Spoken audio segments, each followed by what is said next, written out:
jourd Khan, KHATTAK. jourd Khan, the son of Khushal Khan, KHATTAK, and brother of Ashraf, the subject of preceding notice, was born in the year 1063, or 1652 of the Vulgar era, and is the most eloquent writer and poet of all Kushal's sons, in the author's opinion, several of whom were poets of no mean ability, although his father had little reason to be very partial toward his sons generally on account of their very unusual conduct and unfaithfulness towards himself on too many occasions. Yet upon the whole, Abdul-Qadir appears to have been a favorite and to have shared considerably in his father's affection.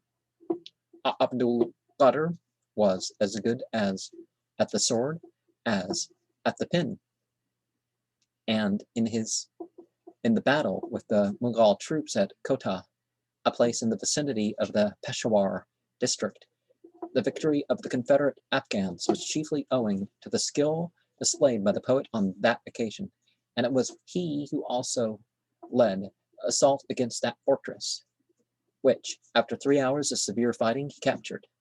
He afterwards distinguished himself in like manner in the war of Bangash, during which operations he was wounded, and the successes gained in the war were celebrated in his name. When his father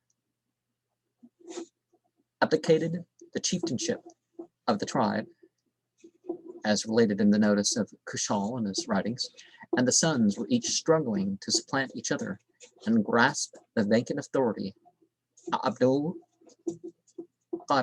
did not hold back. He tried very hard to gain the chieftainship, but fortune was unpropitious, and Ashraf, who, as the eldest son, had certainly the best right, was chosen by his father and the tribe to succeed him. When Ashraf was betrayed into the hands of the Mughals and sent by Aurangzeb into the Deccan as state prisoner, Bahram the Malignant, the brother who had betrayed him, seized the chieftainship, but subsequently Afzal Khan, the son of Ashraf, became chief of the clan. To pay obedience to this nephew seems to be extremely difficult and bitter for Abdul-Qadir, who wished to hold the authority himself. And although the whole of his brothers then living sided with him in his ambitious designs, it was no avail, for the tribe were unanimous in favor of Ashraf's son, Afzal, in whom the hereditary right, as previously stated. The upshot, however, was that Afzal, the nephew, saw no other practical solution of the difficulty, according to the custom of those days, to get rid of all rivals. And accordingly, Abdul-Qadir, together with 10 of his brothers and a number of their sons, were put to death at the village of Zaman Garay in one day, and buried in one grave, thus escaping the sorrows and troubles of chieftainship.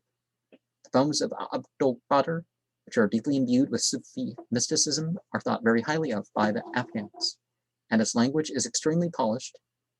His chief works, now known, are a diwan, or collection of odes, in which the following poems are taken: a translation of Malawi Jami's celebrated poem of Yusuf and Zuleika from the Persian, which is rendered by the translator into the most difficult style of Eastern poetry and is considered the most perfect of its kind in the Afghan language, the affecting love tale of Adam and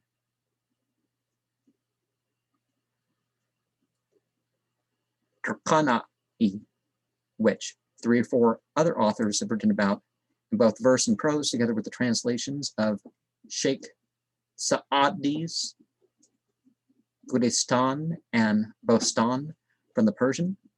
He is said by his descendants of the present day to have been the author of about 60 different works, with the exception of a small volume on enigmas, charades, and verses of mysterious meaning. Even the names of them are now unknown. Specimens of his odes in the original Pashto, together with the portion of Yusuf and Zuleika, the first part of the Gulistan, will be found in Gulshan-e-Ro, are selections in the Afghan language. And the author published that the previous year, so there's obviously more to do just from this author alone in the future. Let us remember that the ruling of the government is not hereditary in Islam, nor is being the spiritual leader. Now people are going to say, well, what about Sinan Abu Dawood and the 12 Qurayshi spiritual leaders of Muhammad's stock? Well, they can't claim just hereditary light. It's not just like Ali ibn Talib said, according to Najib Balagha, that he didn't want to be favored because of who he knew or his family. So the stereotypical Sunni Shia arguments were kind of refuted by that one. We also don't have, so it's not mere, so even though we're looking at these spiritual leaders from that perspective, mere hereditary is just not allowed. And one of the things that we have next, well, not next, but amongst this, is that, yeah, killing, political assassinations are also not allowed Islamically. So to show a difference between Islamic and what went on there.